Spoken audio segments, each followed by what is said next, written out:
Welcome back. The top stories on AlJazeera. These are the latest pictures of fighting in the Libyan town of Misrata. Opposition fighters say they've repelled an attack by government forces, including tanks and artillery. At least 18 people were killed in the fighting. Meanwhile, Libyan state television has broadcast an appearance by Muammar Gaddafi before crowds in Tripoli's Green Square. Pro-government supporters have been rallying in the capital on Sunday. Security forces in Cairo have fired into the air in an attempt to disperse protesters. The protesters are trying to get access to the Ministry of Interior to collect sensitive documents linked to the Mubarak regime, which they fear may be destroyed. US Senator John Kerry says plans should be made for a no-fly zone in Libya if the violence gets worse. Much of the international community is still divided on the issue. Kristen Salumi looks at why no-fly zones are controversial.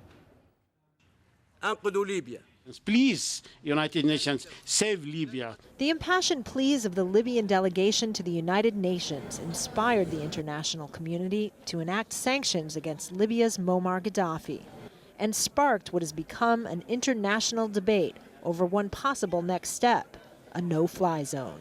Something has to be done concerning the declaring a non-fly zone on all the cities of Libya. The last time the UN Security Council authorized a no-fly zone was in 1992 over Bosnia during that country's civil war. It took a year to get all members of the council on board. Do you think the Security Council will get around to imposing a no-fly zone? I think it's very likely if the conflict doesn't end soon, if the humanitarian situation gets worse. Mohammed Sakrbi was Bosnia's UN ambassador at the time. Yes, Bosnia is Europe, Libya is North Africa, but it seems that overwhelmingly there is a similar desire to see the UN Security Council be more assertive in bringing the conflict to an end, as well as helping the civilian population. But it's the no-fly zone imposed on Iraq in the 90s and kept in place for more than a decade that gives some Security Council diplomats pause. Enacted primarily by the U.S. and the United Kingdom, without international backing, it is now associated with the controversial U.S.-led invasion of Iraq. Some diplomats, including veto-wielding members China and Russia, have expressed reservations about taking action that could be seen as promoting regime change and that could set the stage for long-term military commitments. But Sakrbi believes the Security Council has already crossed that line. There is not only a cost to intervention, there is a cost to non-intervention. There is a cost to not applying the no-fly zone. And that cost is that you may have to do more in the end. You may be facing a much more complex situation, and you may have to use significantly greater force to bring about the desired result. At this stage, the Security Council has shown no inclination for further action on Libya. But the calls for a no-fly zone are likely to continue as long as Muammar Gaddafi remains in power. And the more Libyans who die, the harder it will be for those calls to be ignored. Kristen Salumi, Al Jazeera, the United Nations.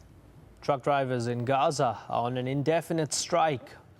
They're protesting against Israel's permanent closure of the commercial Karni crossing in the north of the Strip. Now, this leaves the Karam Abu Salem crossing in the south as the only way for goods to get in and out of Gaza. Nicole Johnston has more from Rafah. Here at Rafah, hundreds of Gaza's truck drivers are on strike. They've blocked the entrance to the Karam Abu Salem crossing, and that means at the moment no supplies can get in and out of Gaza.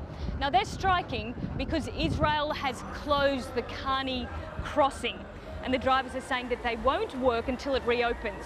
Now, Karni used to be the main export and import point for Gaza, but when Hamas took over, Israel closed it, except for gravel and grain, and now Israel has shut it down completely. Karni is a well-prepared crossing for security and infrastructure. It's cheaper.